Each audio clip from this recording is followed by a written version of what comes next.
Welcome all. Gopi 65 எப்படி பண்ணலான்னு பார்க்கலாங்க.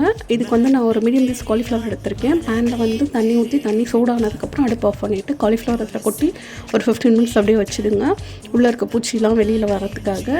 சைடில் வந்து மசாலா ரெடி பண்ணிடலாம். இதுக்கு வந்து நான் மிளகாத்தூள், கார்ன்ஃப்ளவர் மாவு, மஞ்சள்தூள் கொஞ்சம் ஆட் பண்ணியிருக்கேங்க.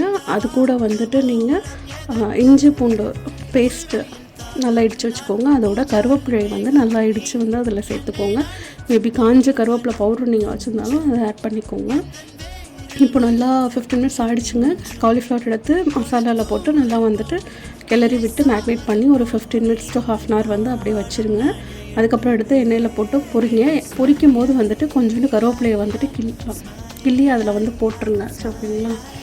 அதை வந்து போட்டிங்கன்னா ஃப்ளேவர் நல்லா கொடுக்குங்க.